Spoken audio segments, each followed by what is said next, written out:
Hello guys and welcome to my review for Captain America Civil War.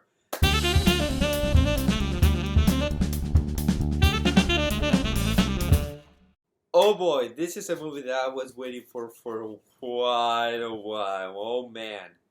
As soon as this movie got announced, I instantly got more excited for Civil War than for Age of Ultron. For good reason. I mean, while I knew there was going to be another Avengers movie, I also wanted to see the Civil War storyline put into the big screen because I knew there was something different. It was going to be Avenger versus Avenger, and it was going to be unlike any other thing we had seen before. Now I know BVS was announced already, but we already know how that turned out. So here's Civil War. So let's pick Civil War. So, the good. First off, Captain America was amazing. And you also gotta keep in mind that this is a Captain America movie. Not an Avengers movie, nor an Iron Man movie, a Captain America movie. And now I know there's storylines that correlate and are put together, and stories and characters cross, but this is still a Captain America movie. It focuses on Captain America and also in Bucky. That is the main focus of this movie. It's not an Avengers movie. And if you go in thinking that it's an Avengers movie, you might end up a little disappointed because you're like, well, I want to see more Avengers. But this is a Captain America movie, so you are going to see more Cap, more of his character development, more of his ideas. Now, on the flip side of that, you also get Iron Man. And he also has an arc, a story arc here, which you totally understand. And really, this is not the same Iron Man you met in 2008, in the first Iron Man movie. Or in the Avengers for that matter. This is an Iron Man that is hurt. An Iron Man that is conflicted. An Iron Man that is doing something that the other Iron Man would never have done. But it's just so in character because of what he has done and what he has seen. And really, the story managed to serve both of them in a really good way. You could see both sides of the argument and say, neither's wrong. And really, I mean, I went into the movie going Team Iron Man on the pure fact that I think Iron Man would win the fight.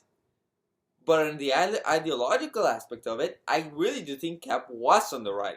Because he knows, he has seen what happens when you answer to the government. And it's just something that the movie does do really well. It managed to balance both characters so well that you can see both sides of the argument. You see reasons for why they have those beliefs inside the movie too.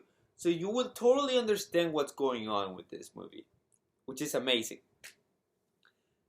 But you know what else is amazing? The action. The action in this movie is fantastic. I believe the action here was that good. People were telling me, people were saying like, oh, the action's amazing. I'll see about that. The action was amazing. The opening action was great. The airport sequence was even better. The ending sequence, not as strong as the airport sequence, was still very strong and emotionally. And it's really one of those things that the fight, most of the fights, well, they were also like popcorn, popcorn action. You're like, oh, cool, they're punching each other. You also get that emotional aspect to it. So you're connecting with these characters when you see them fight each other. It's just amazing to see something like that. And so I'm thinking about action. Spider-Man and Black Panther are amazing. Like, I love Spider-Man. As soon as I saw him on screen, I was like, this is why I fell in love with Spider-Man when I was a kid. This is the Spider-Man I remember. And this is the Spider-Man that I always wanted on screen. And now it's on screen. And it's fantastic. I don't know if it's the best Spider-Man yet. I gotta see more. Because we didn't get that much time of him. But it's still like he just looks amazing. And Black Panther, oh man, yeah, he's awesome.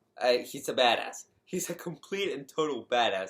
And everything he does in this movie, you see why.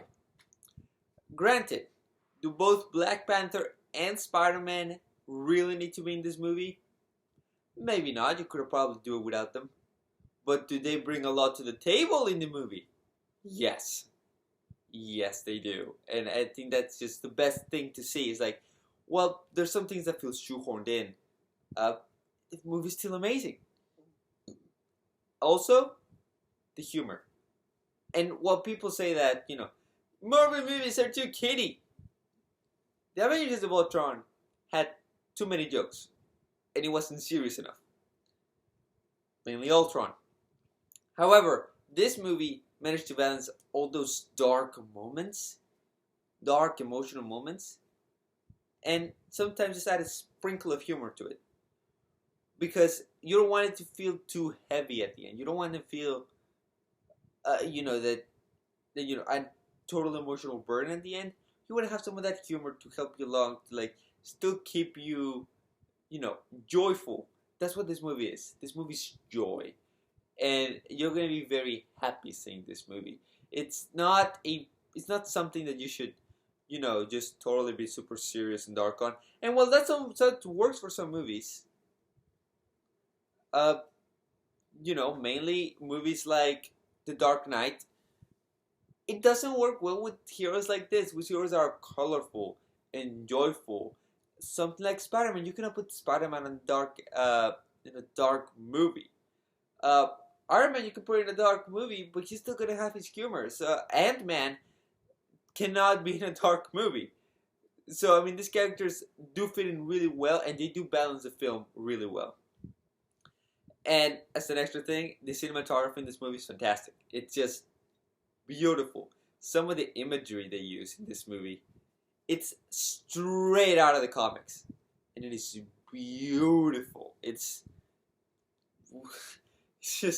astonishing to see something like that. Like, I thought Zack Snyder could take pretty good shots. The Russos did that. Just saying. And really, got to the bad, don't I? In the bad, Baron Zemo, you can understand what Baron Zemo is doing in this movie, and you see why he's doing it.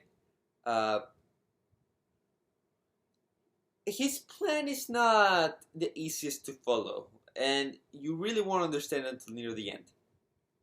So he's kind of complicated. And he doesn't do too much. I do understand what he did. I do understand why he did it, but I don't know if Zemo was 100% necessary, or if his plan was. I think his plan was just too convoluted for what he wanted to do. The other issue is that, as I said before, things do feel shoehorned in, like Spider-Man, where you really don't need any of that, but it's still there. Did it work? Yes, it really worked. It worked perfectly. Did it really have to be there? Not really. But again, these are really just nitpicks, because I really feel this movie is fantastic. I feel this movie is amazing, and by God, if I don't give this movie a great rating, I don't know what else I'll give it. Because I give Captain America: Civil War an amazing. It's a must-watch movie. You should watch it on the big screen because you're gonna love it. I think the movie's amazing. It's just out of this world, and you're gonna enjoy it. Is it better than the Winter Soldier or the Avengers? I don't know. I really don't know. I don't know where it would land in my, Marvel hierarchy pantheon, but really, it's totally worth it, and you should totally go see it. Anyways, guys, thanks for watching. Don't forget to like, comment, subscribe to this video, and if you want to see more videos like this, click right here.